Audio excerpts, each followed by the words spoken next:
Mi nombre es Pilar, yo vengo del litoral.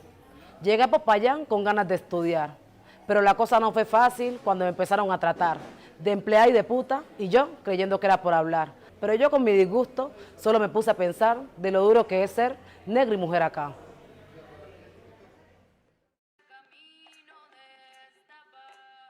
Y Lugones en Colonialidad y Género hace un análisis exhaustivo de la conformación del género y la raza a partir de la colonialidad. Para esto utiliza un trabajo de Quijano que explicaremos más adelante, pero no solamente lo utiliza para basarse en él, sino que a medida del texto a la luz de otras autoras, lo problematiza y lo complejiza. Ella explica que está convencida de que las personas que lean ese texto reconocerán que algunas de las cosas que ella dice ya se han planteado y que no tiene ningún problema con eso.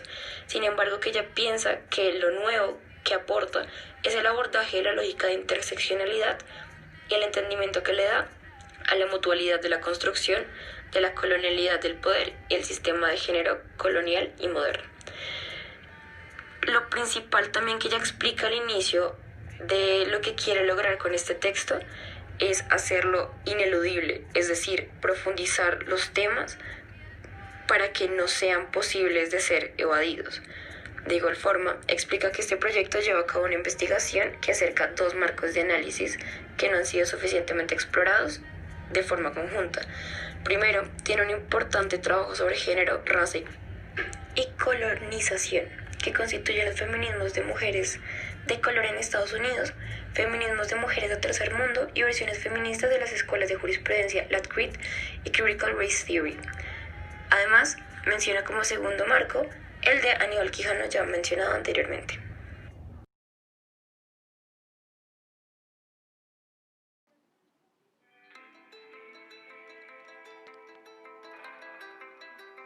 Para entender la colonialidad del poder a la cual se refiere Lugones, hay que entender primero el análisis que hace sobre Aníbal Quijano. Quijano concibe la intersección de la raza y el género en términos estructurales. Y para poder entender la concepción de la intersección de la raza y el género, primero hay que entender el análisis del patrón del poder capitalista eurocentrado y global del cual habla Quijano. La raza y el género adquieren significado a través de este patrón. Quijano entiende el poder en relaciones de dominación, explotación y conflicto entre actores sociales bajo cuatro ámbitos principales: la existencia humana, el sexo, el trabajo, la autoridad colectiva y los productos.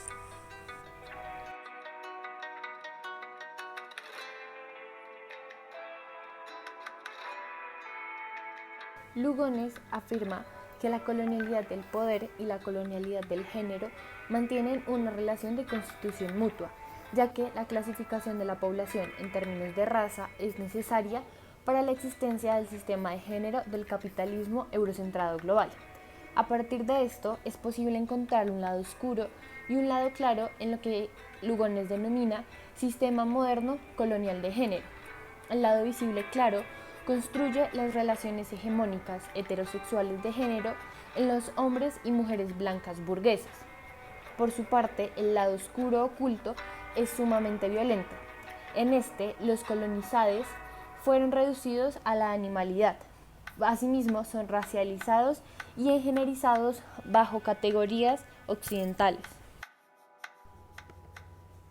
En ese orden de ideas, la raza y el género son una ficción, son un dispositivo de dominación y poder frente a los y las otras, que sirven para controlar el trabajo, los productos, la mano de obra y los recursos.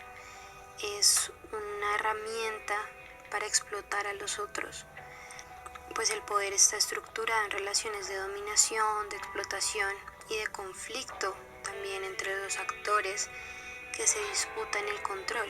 Y este control del que hablamos ha sido un control del poder capitalista, eurocentrado y global. Y esto ha sido históricamente, por lo que nuestra existencia misma se ha consolidado en esta enunciación entre los opresores y los oprimidos. Nos ha condenado a repensarnos entre relaciones de superioridad e inferioridad. El poder constituye las relaciones sociales.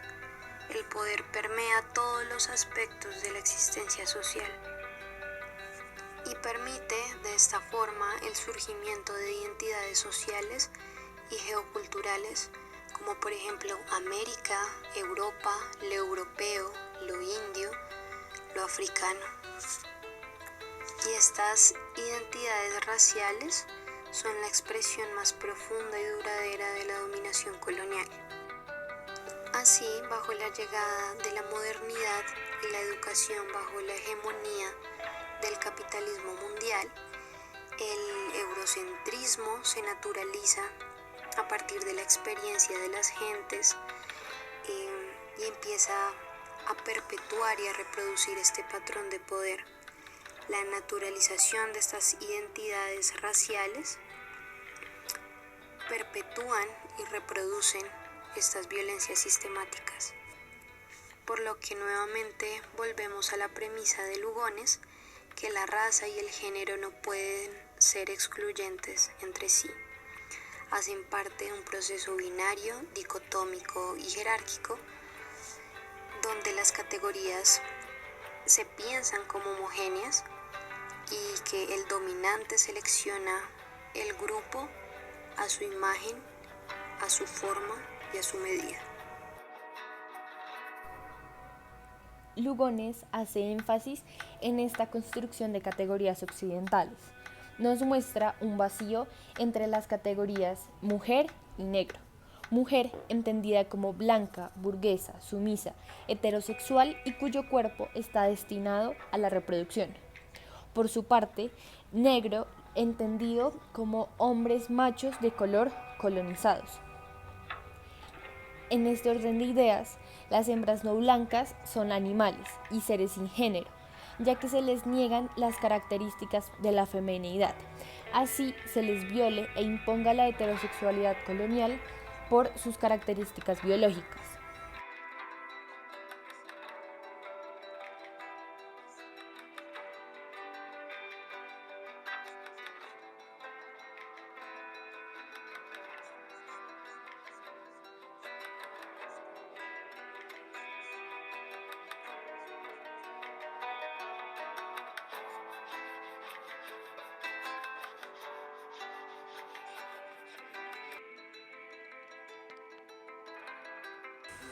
Para entender la intersexualidad que explica Lugones, es necesario entender que en este momento aún se asume que el sexo es binario y fácilmente determinable a través de un análisis de factores biológicos, aunque existan estudios médicos y antropológicos que sostengan lo contrario.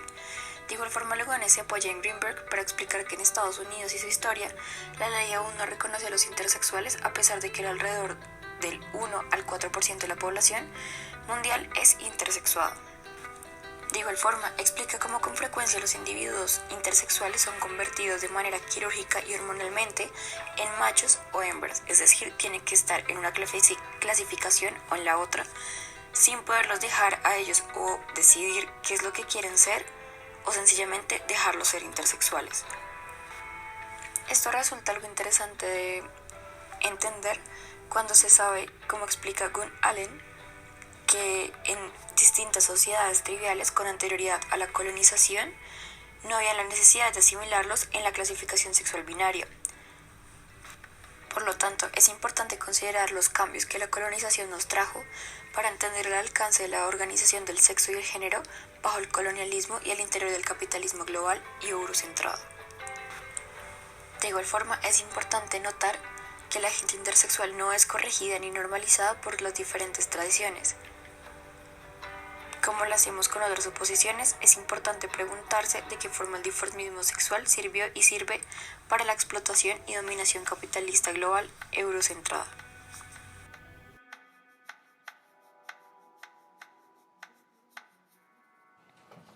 Para entender la constitución mutua que propone Lugones entre la colonialidad del poder y el sistema moderno colonial de género, hace uso de dos ejemplos: el igualitarismo ginecrático y el igualitarismo no engenerizado. Este último lo explica a través del trabajo de la teórica nigeriana Oyeronke Oyewumi, quien hace referencia a que en las sociedades yoruba, antes de la colonización, el género no era un principio organizador. No existían las categorías hombre y mujer, sino que pueden ser entendidas como ana-hembras o ana-machos. El género, para Oyegumi, es una categoría introducida, es una herramienta de dominación de los colonizadores, la cual introduce la categoría de hombre y mujer que se oponen de forma binaria y jerárquica.